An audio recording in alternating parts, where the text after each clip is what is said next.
Good evening and welcome to another episode of Cage. This is episode number 36 of Cage Full Throttle, brought to you in association with Downforce UK. This is the only show that gives you news, reports, discussions and interviews from the world of banger racing. With me tonight is my regular partner in crime, the one-man short oval encyclopedia himself, Mr. Jordan Hollands. Good evening, Jordan. Good evening, James. Good afternoon, Cage Nation, and welcome to another edition of Full Throttle. And with him tonight, unfortunately, there's no Matt Josie, so you're stuck with me, James Keane. We've got a great show for you tonight. Hopefully, we might have one or two guests, but of course, with the world of banger racing on a Thursday night, who knows? It'd be very difficult if they might be building cars, might be doing whatever, but we'll keep you posted as we go. First thing we're going to cover tonight is what I thought was one of the most surprising, in a way, meetings of the year, which was the 3-litre Tongan Classic down at Aldershot. We had a great turnout for the 3-litre Tongan Classic, with a lot of big names booking in, and most turning out in cars and trying some things they wouldn't usually. Heat 1 was won by 27 Dale Hughes, obviously a former world champion himself, putting himself out there. Heat 2 was won by 300 John Ailes. And the final was won by 315 Jason Ailes, taking the win from 27 Dale Hughes and 4 David Wild. That final, if you've seen any clips of it, I'm sure you'll know, was probably well known for what was an incredible bit of jacking train on the exit of Turn 2. There was cars bent left, right and centre, including people from Bill's Brigade, Jack going in, Peter Dodge going in, everyone going in. But that final was then taken by 315 Dale Hughes. Moving on to the DD, about 14 cars turned out, and I'm sure that a lot of people will have already seen on Facebook the big takeaway from that. DD was Jack Starr's Rover. I think it was Jordan. You'll correct me. You're the car man. It was a Rover, wasn't it? Was it a Rover or was it a Jag? Oh, it was a Jag. It was a Jag. It was a Jag. You are right. It was a Jag. It was definitely a Jag. And it was Jack Starr's Jag, going from being about 10 feet long to being about 3 feet long. As the red flags came out, the marshals and other drivers had to bend the wheel outside the window just to make sure Jack could get out. He got out with a smile on his face and with a photo that will probably become one of the wrecks of the year. Jordan, I think the big takeaway from this was we debated on the podcast probably about 9 weeks ago now, about how the 3-litre meeting would impact on future banger racing. And I think me and you were both in agreement that it was the best bridge between national bangers and back to basic bangers. There was a natural bridge between it that rookie bangers wasn't really fulfilling. And I think the outcome of this has proven that completely right, to be honest. Yeah, I completely agree. I think that everyone knows that back to basics and nationals is a massive step up in terms of money, in terms of cars, and in terms of just the general racing, to be honest. So I think it's good because it encourages more people to get out and try a national banger without having the equipment or of all the kit to really be competitive in banger racing as it is nowadays. And it was also good to see a few of the old boys back out as well. I know that Spike, I think Mike Kelly, he was in very lively form, as was a popular young gun 340 Will Brazier, who ended the day with a rather bent Rover P5. So yeah, I think it's a good thing to have, and hopefully we can have another one later in the year, because after seeing the videos and all the pictures, I'm kind of gutted I didn't go. So yeah. Well, really I was working that day, and definitely the 3-litre boys definitely kept me busy, as long with everyone else in that raceway. Everyone else I've spoke to and heard is basically saying this is what banger racing used to be like, and when people talk about how back to basics is giving banger racing what it used to be like, this was that bridge between people bringing out bigger cars and having bigger crashes, and actually being more respectful, actually doing what they probably should, and then building up to a big DD. And I just think if I think it's a great bridge between us who think back to basics is what banger racing used to be like. People that think, oh, unlimited national banger racing is like the pinnacle. This is a fantastic bridge between the two, and is almost what rookies used to be a little bit like before rookies became so stripped and prepared. These are cars that are not stripped and prepared as much and are racing like nationals, but without, I suppose, if you like, the downside of nationals. Yeah, exactly that. And I think it was actually meant to be nudge and spin. Well, that's certainly what it said on the Speedway website in the week leading up to the meeting. And it certainly wasn't. I think from the heats, all the drivers got stuck in. And I think you said it yourself, that it almost took people back to the good old days of banger racing. And I think Jack Starr's wreck epitomised that, really, because after seeing the pictures on AC Photos and other Facebook pages, it was like going back and looking at an old picture from a meeting in the late 90s, maybe even early 80s or whatever. It was a very cool wreck, and I'm just thankful that Jack got out of it okay. To go behind the curtain a bit, I was obviously working on the back straight that day. Kev, the marshal, round on that corner, said afterwards that Jack didn't even go thumbs down. After that, Kev just made the decision that car's had enough. It can't take one more. So I think that shows just how much Jack is willing to go out there with a car and take the hits to entertain the crowd, and put on a great display. I think. I was just going to say that is very Jack Starr-esque, because we've seen it when he's gone over to Emmon before. He's I think it was earlier this season or maybe at a meeting last season. His Volvo 240 estate got well wrecked in one of the earlier races. He got it back on the Hybe and pulled it out and actually got it going again, to everyone's amazement. Unfortunately, because the car was so badly wrecked, it couldn't race again because the cage was damaged, and it just wasn't safe for him. But fair play to the people at Emmons, they gave him a lap of honour for his efforts, and I think Jack Starr is a great driver, and he never gives up. And he will sit in the car when it's wrecked. I think Rob Porter used to say at Arena Essex, often the safest place to be sat is inside the car rather than trying to get out. And I think in a way it is good to see drivers trying to sit in a car. No, I think absolutely. I think on this one Jack probably should have gone thumbs down. I think anyone that sees the wreck would have seen it. Kev was on top of it and everyone was okay. I think it's just so relieving, because we were going into this meeting thinking, how will it be? Will it be basically back to basics with bigger cars?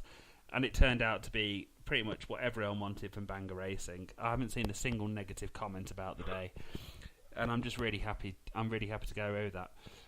A couple of other pieces of news from the recent fixtures that we've been to. I myself was at both days of firstly the back to basic vans at Aldershot, which turned out a great piece of racing all round. Again, so many drivers that maybe wouldn't have raced national van bangers putting on a great show for the crowd at Aldershot. And then the day afterwards at Arlington for the annual National Big Vans meeting. Now, usually Matt Josie would give the report here, so I don't have a report ready. But what I will say is that Spike, in his massive bus, put on an amazing show all day, as did everyone who turned up. There was people all around. We had Dino from Team Dangerous. If you know Arlington, you'll know that they tend to be around the Arlington recovery crew. The former recovery van, Big Red, finally got ruined on track where it belongs. Also a shout out to Matt Shipham, the Speedworth South lap scorer, who went out in a small van. He won it in a raffle from Cecil's Rent-A-Rookie, and he went out he was meant to go out with the smaller vans in the first heat. He lost his ticket to go on track, but then bravely went out with the bigger vans in the second heat, and he got destroyed by a couple of bears. Firstly, Ash Riley put him into the pit gate, followed by Nigel Riley with a bigger hit afterwards. Matt was okay following it, sore ribs but a smile on his face. But if you look at the results for the National Big Van Bangers, you'll see that I think it's the maximum amount of big vans that finished each race was 3, and 2 of the races had only 1 van finishing. So again, living up to its reputation as an excellent meeting out, especially on a bank holiday. And as we're coming up to the bank holidays again, there'll be lots more big events around, so go to your local tracks. Jordan, I'm going to hand over to you now for the latest news. Yes, thank you, James. And first of all, we must say congratulations to Trackstars 757 Callum Gill, who won the 2019 2-litre National Banger World Final at the Birmingham Wills Raceway. If I'm wrong, please correct me, but I believe this was Callum's first ever go in a Ford Mondeo, so to come away with the World Final against a very competitive field of drivers is very impressive. So well done to Callum for his big win there. Also, news already of a meeting we could have next year. Now, I know these retirement meetings may be a little bit like Marmite. Some people are a little bit unsure on them, others love them. We could be having a Mr. Happy retirement meeting at Ringwood Raceway in 2020.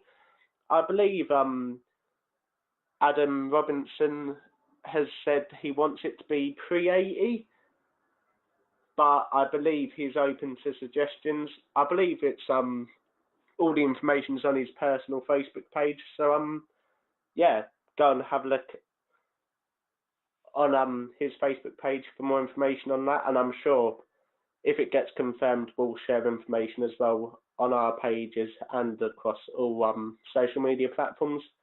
But James, I don't know what you think of that news. To me, it sounds like it could be a good meeting. Well, it sounds like it'd be an excellent meeting. It's always sad when you see a retirement meeting, isn't it? I mean, there's been several in the past year or so that have been testimonial meetings, basically before a driver has to say he has to retire, just to sort of say, right, I know I'm sort of towards the end of my driving career, but let's just do this one last time. Basically just to say, so what we had in the last couple of years, we've had quite a few of them.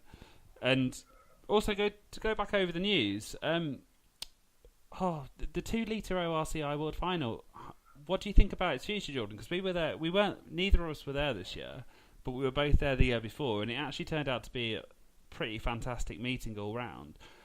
But the booking list this year, yeah. did they actually have a last chance qualifier? No, I have to admit that me and my dad normally often think about going to the World Final at Birmingham, but this year we didn't even speak about it. And having seen the booking list, to be honest, I wasn't fussed on going. I'd rather have stayed indoors and watched crappy Saturday night television. But I've got to admit, from the videos I've seen, it looked like a really good meeting, and all drivers got really involved. I think in the World Final itself, you had 455 Ricky Finney turning it around on turn 4, and he was trying to take out Stacey Holdsworth before the Unlimited Banger World Champion. Yeah. Ovis turned it round and eventually got him. So we did have some action. It did sound pretty entertaining, because I also heard as well, like from the videos I've seen, Sophie Fazy turning it around as well after she got turned around. So it was basically, in the Midlands, of course, towards the Midland tracks, of course, you've got Stacey and Sophie travelling up. It's after Sophie got took out at the last ever PRI World Final. We were so close to having a first ever female gold top. So you can probably see where the frustration has come there. And obviously Ricky Finney getting involved, gold top for about 3 days, unfortunately, as well. So I think it sounded like it probably was a really good event. And again, is this another argument? We've had this argument before. Why booking lists are very deceptive. I think if we'd have if I'd have gone up there, obviously, I live in London with my dad, so it's a good 3 hours up there, maybe even four, depending on traffic. Um, and we'd have gone up there and it'd have been a rubbish meeting. I'd have had no complaints because looking at the booking list, I probably wouldn't have expected much. But also, on the other hand, if we had have gone, we'd have probably had a really good night because it looked like you got plenty of action. So I think it's always a tough decision to make on booking this, and well, as the old saying goes, you can never judge a book by its cover. So you can never judge a banger meeting on its booking list, I guess. Do you think that's going to catch on as a saying from now on, Jordan? Are you hoping for that? Well, I'm hoping for that because that was actually genius. I didn't even prepare for that. So yeah, you if can't anyone judge a wants book to use by its that, go cover. ahead. You can't judge a banger meeting by its booking list. Yeah, exactly that. And I do think that's true because I've seen banger world finals with, I think the one the other year when we had something silly like 250, 260 cars racing. To me, I really didn't enjoy that meeting. In my opinion, I thought it was too many cars. So yeah, it's just personal preference, I guess. And some meetings can surprise you, and I certainly think this is one. So moving on to our next piece of news, as you probably would have seen based on any Facebook posts, bangers have been on telly again. It was the episode of Scrap Kings. This episode of Scrap Kings focused on the demolition of a church, but probably to our listeners they'll be more interested in the focus on the Big Bears Bash. That included a main focus on Cecil bringing a Mark II Granada limo back to life and round the track for one last go. Or was it Mark III actually, wasn't it, Jordan, before you correct me? Yeah, it was a Mark III. Yeah, it was a Mark III. No, I know. Over the cough, I knew exactly what you meant.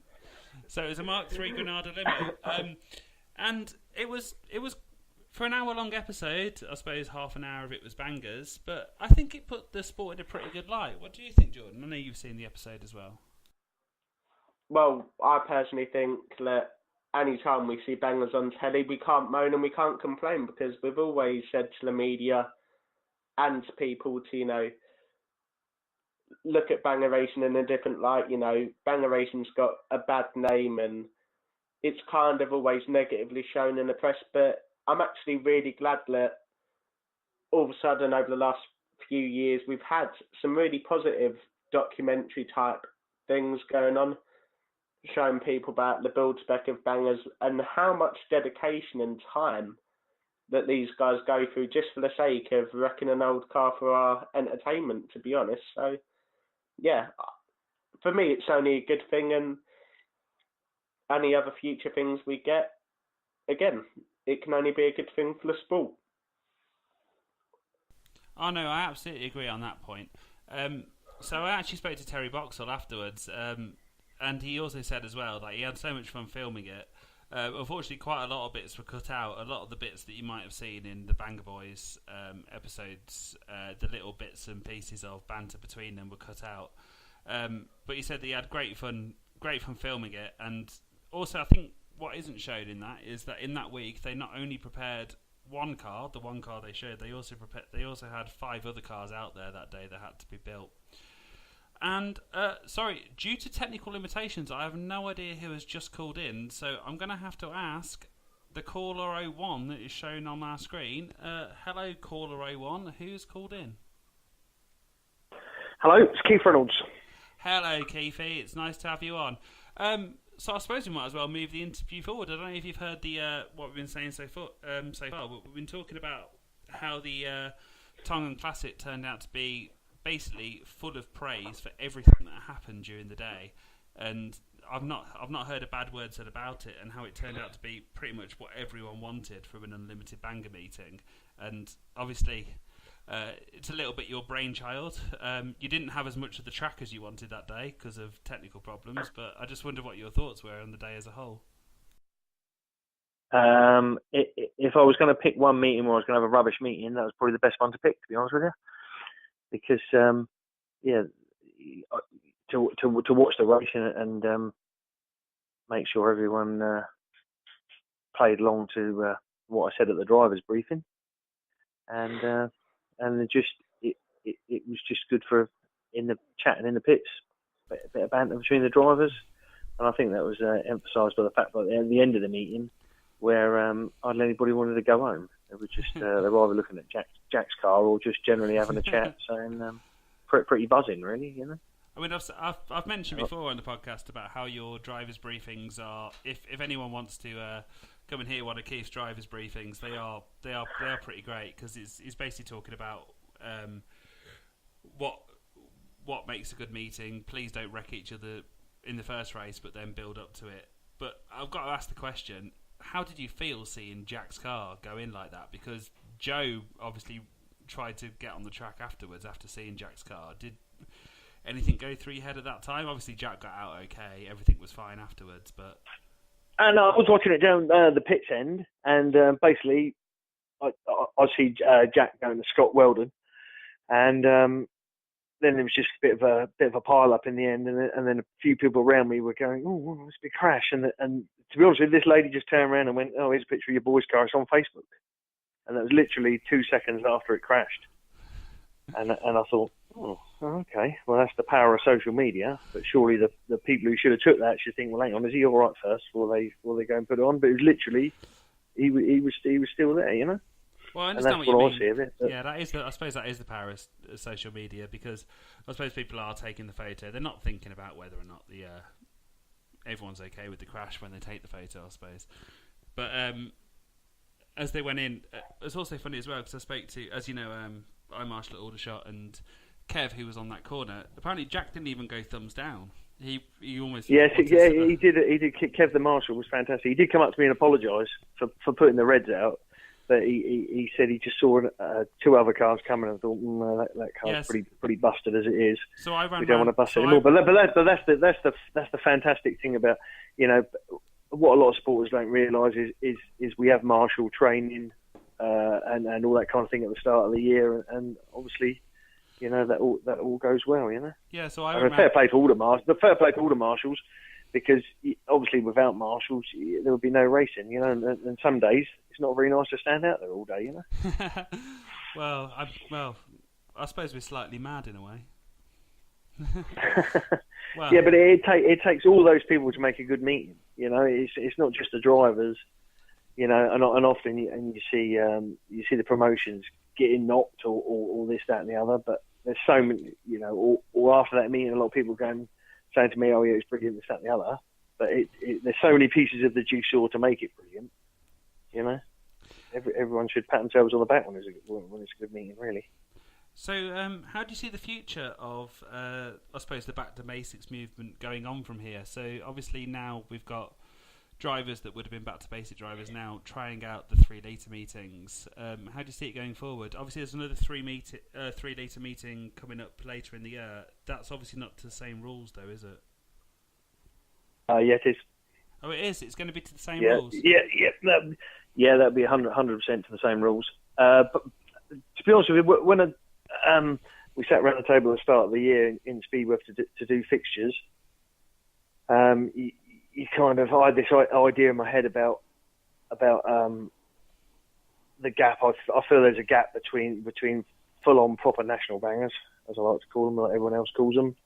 There's a gap between them, and there's the people who don't race them anymore, who can't afford to, or can't compete, or don't want to, or don't want to travel, or whatever. And there's people still with cars who want to have a go, and it was basically sort of give it a go. And fair play to Dean. He said, well, if you're sort of doing it, you know, you're going to get half a good turnout, and well, I think it's good. I think it was, luckily. Well, I think the whole Back to Basics scene down at Aldershot has been basically good for the promoter, good for the drivers, because everyone knows, the drivers know that they can get cars put out and have a good meeting. The fans know they're going to see a good meeting, whatever. And I think it's just been good all round. We've also had a second caller join us. Hello, caller 2. Hello, how are we doing? Is that Mr. Steve Anscombe? It certainly is. How are we all? I think we're all doing very well. We've also got myself, Jordan Holland, and Keith Reynolds on the show tonight. So, for the first time ever, there's as many presenters as banger drivers on the show. So I think you're outnumbering us. I would say we're going to have to be careful what we say from now on, James. I know. Usually we Can't just say report on anyone, things. This time. So Steve, we've spoken earlier in the show about your recent show, Scrap Kings. I mean, from what I saw, it was a great little insight for people that might not see it. It was on Freeview. People might have seen it that might not be familiar with the show. It's a shame it wasn't the whole show, but how was it like to film, and what do you think about it coming out of it? Yeah, I mean it was great. It was great to work with a crew. That's really important when you're putting a show like this out. That you have a good rapport with the crew. That you know they're going to put out the right sort of show that you want. Certainly setting the right sort of image. So that was really good. And I felt the finished product. You know, it's hard. I mean, obviously with Banger Boys, we had eight 1 hour episodes, and obviously, you know, that was really good for that. But this was only a segment within a show, but I still felt that what went out was really good. It was really natural, but most of it was really funny and come across well. So and it goes out a lot more places around the world. So you know, if you're looking at shows like that, although we probably only got 20 minutes of airtime, it goes out in America. So it's probably, you know, it done that very good for the sport on a whole when you're looking at the long term of it. So in the show, obviously, as with all TV, they compress time. It wasn't just one car that was built in that place that week. There was 5 cars built, because I think you also had a Rent-A-Rookie built as well in that week. So how was the pressure compared to the amount of time that was compressed to how much was actually going on that day? Well, obviously, when we filmed Banger Boys, it was very stressful because obviously with that, when they were based here, so every day they turned up for their work, it was at my work. So every day was sort of like filming day. With this, I said, well, I'll do it, but I want it compressed down, and we do basically I'll give you 2 days filming, and that is it, apart from obviously race day. So what you see was literally 2 days of filming. We did actually, although a lot of people didn't believe us, we did build that car in 2 days, but that was just to the sheer fact that there was so many of us here to get that done. So without the lads helping out, there's no way that would have got done in the 2 days. But you know, and obviously with that, you can have a little bit of fun with it, and hopefully that's what's like come across. So it didn't look too rushed. It was just basically lads at the workshop having fun. I think any exposure is good exposure. Coming up to this weekend, both of our guests are involved in team meetings this weekend. Starting with you, Keithy. Going into the B2B flag race, obviously you'll be racing for Team 3 Litre with the flag race. Do you want to explain exactly what the flag race is and what people have to look forward to? But on basically, I'll try and make the back to basics different from a normal team meeting. You score points in the heats, and basically the top points scoring team starts on pole in the final. But then you pick one member of your team to have a flag, and he scores double whatever points he gets. He scores double the points. So if you're one of the other teams, obviously you're going to try and take out the guy with the flag, because he's the man with the double points. And there's worked quite well last year. Well, yeah, no, I was there last year and it did work out really well. And there's a lot of the classic B2B teams booked in for that. Obviously, Gobstoppers with Weevil, Tim James there. You've got yourselves. You've got the Bilge Brigade, who always try and bring something a bit interesting. I think it's going to be a great little meeting. And then the day after, there's another team meeting. It's the National Microbanger team meeting. And Cecil, you're racing in that, aren't you? Yeah, we've got 2 teams taking part. It's always a meeting I love doing. Obviously, we like the smaller cars. Obviously, with the money that's being spent on a lot of the national bangers these days, it's one of the classes we feel like we can compete in. But yeah, no doubt Monday it should be another day of crashing, and just hopefully generally just having a little bit of fun. And Cecil, to avoid any sort of controversy, I'm not going to. There is a little bit of spice involved, isn't there, between some of the teams booked in? which I think, to be honest, that makes it what it is. It's what makes people go along to watch, and providing it's all fun on track, then at the end of the day, that's what people want to see, isn't it? So absolutely, hopefully it's all good fun and handshakes all round. I think that's what everyone wants to see. I think when it comes to Team Wars, people just want to see people racing, having a few crashes, but it all just stays on track, and at the end of it, everyone can laugh about it. I think exactly that. Yeah, exactly. And it's like exactly what happens at the Bears Bash when you see teams crashing into each other, but then getting out and shaking hands after. As long as it stays on track, it's fine. Yeah, I think that's got lost over the years in racing, but yeah, certainly, regardless of what goes on track, you should always get up, shake hands, and buy each other a beer afterwards. I think social media has a lot to do with it. People just want to outdo each other these days, don't they? Yeah, I think a lot of things get said on social media that doesn't necessarily come from the driver. It can often get said by people that don't necessarily race, and it all gets spiced up. By the time it actually gets around to the driver actually hearing it, it's changed 10 times, and that is a shame. But social media has its pros and cons, so that's one of the cons, isn't it? So.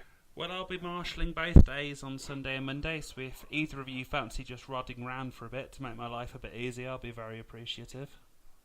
That'd be quite nice, but I don't think the crowd would like that. Make my life easy, though. I won't have to wash. I won't have to wash my overalls. It'll be fine. Okay, so we're going to move on to the little quiz section. So it's like a question of sport. If you've seen a question of sport, we're going to try and describe some banger terms to you, or teams, or tracks, or anything to do with bangers. We're not allowed to mention the thing itself. So therefore, if one of us says something that is actually on the card, you'll hear the words black cross, in which case we have to move on to the next one. You've both been on the quiz before and both done very well, so you know that when you hear green, we'll start. Jordan, you'll be giving the clues to Keithy. Have you got your clues? Okay. Yep, I have the clues in front of me. And you'll be going first. And Steve, I'll be giving the clues to you. So, due to technical limitations, you won't hear the rolling music on the radio show, but they will hear at home. And it's Jordan describing to Keithy to go first. Jordan, are you ready? Yes, I am. Okay. 3, 2, 1. Jordan to Keithy. We're on the rolling lap.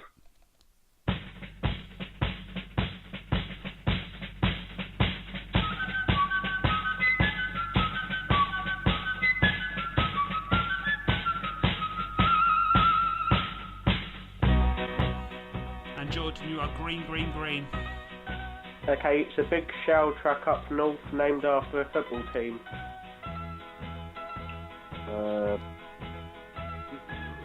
Sheffield. Nope. Its full name is the Eddie Wright Raceway. Scunthorpe. Yep. Used to protect the driver on the driver's side. Door plate. Yep. The promotion up in Scotland, they race at Loggelly. HRP. Yep. It's a big head-to-head team meeting at Hednesford. Was once raced at Arena Essex. Civil War. Yep. It's probably Arlington's biggest meeting of the season. Bears Bash. No. Normally on Van Bangers. Yep. Van Bangers. Yep. He won a heat at the 3D Tongham Classic, former world champion.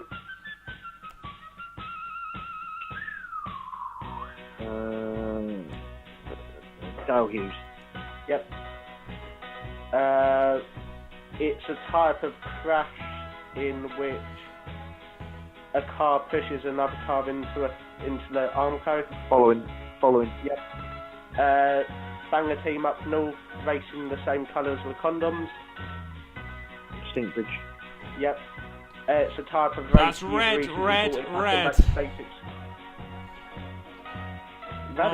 Jordan, I think you've done me in here, because that is 8 out of 10. Woo! Yeah. I think you got the easy questions there. That's because I'm on first. Slips in a couple of quid. Well, You got the easy heat. So, Keithy. First race always the easy eat. So Keithy, when you see me in the pit office on Sunday, that's 20 quid you only for giving you the easy questions, yeah? No problem. Okay. I bet I've got everyone waiting on the corners for me, ain't I? So, Jordan, this time, as soon as I say green, green, green, you're going to have to time 90 seconds for me. Okay, will do. And it'll be me to Cecil describing. So, we'll see how this goes. So, you ready to start? Well, I'll tell you when green, green, green. We're going to go on the rolling lap now.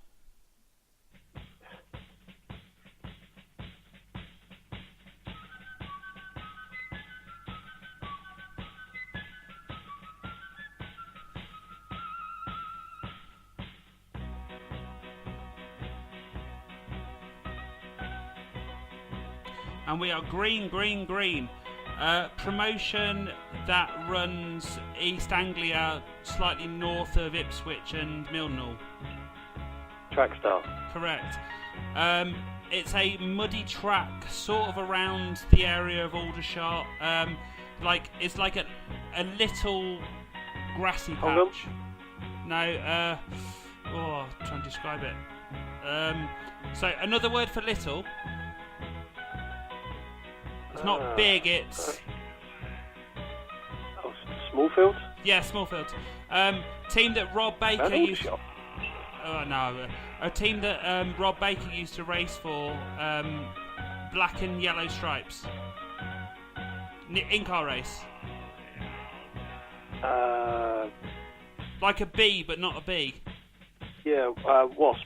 Correct. Not post and rail, but... Opposite. Armco. Runa's Brothers writing company.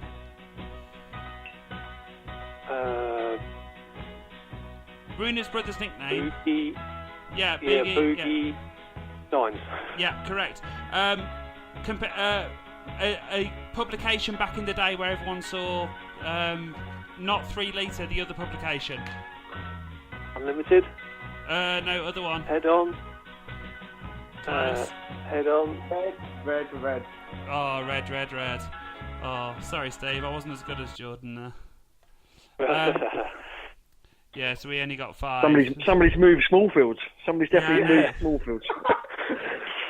As soon as I said it, I realised.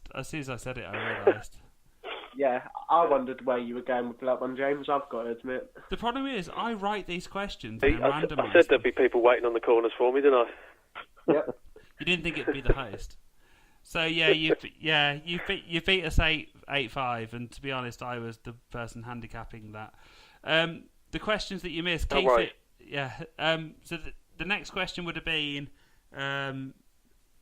if I could give you a clue, it would have been the car that was trying to be used after the Mark II Granny or the Ford Scorpio in sort of early 2010s. Lexus. Yeah, the LS400, yeah, you would have got that. Oh, we could have drawn even just about. But either way, thank you very much, guys, for coming on today. Yeah, to be fair, going in a quiz against Keithy, I was always going to struggle. Well, especially yeah, when... I was an anorak, definitely. To be fair, Jordan's a one-man encyclopedia, so giving the one-man encyclopedia clues to Keithy, and he knows a lot more about bangers than I ever did. And I just froze on that Smallfields question, which, given I wrote it, was a bit bad. So I'm sorry, Steve. Yeah. I apologise massively. That's all right. No worries. I'll take that. You can't win them all. And thank you for both coming on. And just before we go, I just want to say thank you to both of you, and I hope everyone comes down to see you over the next couple of weekends where you're racing. So, Keith, where are you racing this weekend? I'll be at Aldershot this weekend, Arlington on Wednesday, Aldershot Sunday, Arlington Wednesday. And not as much a hectic socials calendar as my boy, but he's everywhere. And Steve, where are you this weekend? I will be at Arlington on Monday, and then we're hoping to do big vans at Mildenhall, and then the big Skeg team weekend. Thank you very much, guys. Thank you for coming on again. All right. No worries. problem. Pleasure. Cheers, guys. Thank you. Thank you. So, Jordan, you beat me again at the quiz because I made a big mistake again. I've got to hand it to Keithy. He was superb in that quiz. Because I've got to admit, when you sent them through a messenger, I really wasn't sure on a couple of them, especially the Scunthorpe one, but I'm glad Keithy got that because, yeah, I was racking my brain trying to figure out how to describe them without actually saying a word. So, Jordan, do you want to take us into the fixtures coming up? Yeah, just quickly, just a couple more little bits of news. We'll try and wrap through it quickly. Obviously, we've got to also say congratulations to Team Black on winning the War of the Worlds title for the third consecutive year at Kings Lynn this past Saturday. And also, congratulations to Team STB, who won the 1500cc Bangers East Anglian Teams Championship with another fantastic display of crashing all night. It was a shame it rained, but well done to all drivers for their efforts. And lastly, a bit of in-house news. Our Instagram page has just reached 6,000 followers, and I know that Bryson Brick Walker does a lot of hard work for that Instagram page, so it's all thanks to him. So yeah, if you don't follow us on Instagram, be sure to check it out, because some fantastic pictures go on there with some great analysis as well. And obviously as well, we are closer and closer to like 10k likes on Facebook with a giveaway as well. When we reach 10,000 likes, be sure to like us on Facebook as well and comment on our pictures and tag all your mates and everything as well. And I don't know if you want to do this, James, but we also heard the sad news today that this Sunday's Crasherama meeting at Taunton has been postponed. Yeah, that is sad. When you saw the booking list, it was always a clash against BWS, and there was always, will the regulars, namely being DWO, travel up?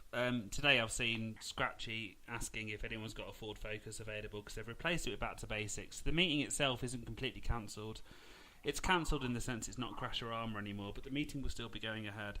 And I've mentioned this before, and it probably goes against my employer slightly, but I wish promoters would just talk to each other a little bit more, because Crasherama could have been on the Sunday, and you would have probably had people travelling between them, and it's just a bit of a shame to see that meeting go like that. Of course, Autospeed have already sent out this message saying, please can we make sure that everyone is still ensuring they come to the meetings when they can. So I don't know, Jordan, what do you think? To be honest, I completely agree with you. Whilst obviously we will get clashes with programs and stuff and fixtures, you know, it can't be helped sometimes, but I have to admit, Crasherama has always been on this weekend for as long as I can remember, either on the Sunday afternoon or the Monday afternoon. It doesn't really matter, to be honest. So yeah, that is a shame. But also on the other hand, I think it does need to be asked, you know, how many drivers that are booked into Yarmouth would have actually raced at Taunton had Yarmouth not been on? In my opinion, not many. I couldn't have seen Bro going to Taunton, to be honest. I think Jonesy would have been there, admittedly. But yeah, I don't think anyone else would have been there. In my honest opinion, I just think it's the fact that people seem to forget that although Taunton it's a lot easier to get to than St Day. When you've got a big Hive or a big transport with unlimited on, it's a very long way to go on a Sunday afternoon, even if it is a bank holiday weekend, because you have all the traffic to take into consideration, and then obviously the building of the cars and stuff. So it may just be one of them unfortunate things, but to be honest, I hope this isn't the last of Crasherama, and hopefully we see it return in the near future, because the promoters have put a hell of a lot of money into this. There was £3,000 prize money. There was over £1,000 on the final alone, and I think I think we'll see that return this year. It won't be in the future. There'll be some time this year where it's been postponed, but it's just a case of when fixture this clash, isn't it? It's where did the drivers go? And you can say as much as you want, drivers support your local tracks, but when big national meetings are elsewhere in the country, then what else can you do? Yeah, no, exactly that. Like we said, it is a shame, but you know, I don't really know what else Auto Speed could have done. In fairness, you know, people say in the past they haven't promoted a meeting as much as possible, but I think they posted the thing on Oval Banger Chat a couple of weeks ago, so I think 3-4 weeks is plenty of notice, to be honest. No, I agree. Yeah, I agree I don't know. So, any other fixtures got your eye, Jordan? I was going to say, let's just run through the fixtures. Kicking off with Mildenhall Stadium this Saturday, the 2-litre National Bangers are in action for a British and World Qualifying round. Also on Saturday, the Bangers have an in-car race World Qualifying round at the Northampton Showerway. And moving on to Sunday, obviously we already know, we spoke to the man himself earlier in the show. 260 Keith Reynolds will be in action in the Back to Basics 4-side teams, featuring that flag race, which should be very exciting. And also, as just mentioned, at Great Yarmouth, you have the 4th round of the Banger World Series. Moving on to Eastbourne on Monday, you have the Micro National Bangers 4-side teams, where 194 Cecil Steve Anscombe will be in action with his Dreamers team. And we also have a very exciting meeting planned on Monday the 27th of May, the Big Van Bangers and Micro Bangers. And James, I know you've said earlier in the show about Bank Holiday being famous for big vans. That's looking to be a cracker, isn't it? It always will be, mate. It always will be. Yes, I'm sure it will. Always a good day at Kingsland. And it's a shame that Rob isn't on tonight, because he was going to share his thoughts on the SUV Banger meeting this Monday afternoon at Bellevue. I must admit, I haven't seen the booking list with that, but even if only... me neither, but I think we say anyone that's available to go to Bellevue Stadium on the 27th of May, please make yourself available, because that is one of the biggest things that can stop that place closing, is having packed out stadiums. Yeah. And I believe they are close to 14,000 signatures on their petition. So, yeah, please keep signing and sharing that. And obviously you have the Brisker Formula 1 stock cars at Bellevue as well this Monday. So you do have a big national formula that can hit very hard at Bellevue. So that's sure to be a cracker. Moving on to Wednesday, the first real midweek session at Eastbourne as the summer session starts to kick in. It is the Back to Basics Euro Trash. And at Stoke on Saturday, the 1st of June, you have the Micro National Bangers, teams of 3. Excuse me, which I believe is being organised by the Bong Gang. I think they're trying to raise money for a charity as well, so be sure to check out the Star Tracks website for more information on that. On the same weekend, you have an awesome double header with the All Bluebird Cavalier Primera and Carina Bangers at Kingsland. Now, that was an awesome meeting last year, people said, and with an even bigger and better booking list for next Saturday, that is sure to be another cracker. And the next day, you have the 2-litre National Bangers World of Shale, which I believe will be defended by a T47 Libro Clark. So, James, have you got any picks for that one next Sunday? I don't know, just like put pin into a list of contenders, because, well, anything can happen on Shale, can't they? Yep, anything can happen, and it is Kingsland as well, so it's sure to be lively. And, of course, wrapping it up with the Unlimited Bangers 2019 Shamrock title. Again, it's a shame our Irish correspondent, Mr. Ed Fahey, wasn't online tonight, because he was going to talk to you guys a little bit about that. But that's always a good meeting, so I'm sure that will be a cracker.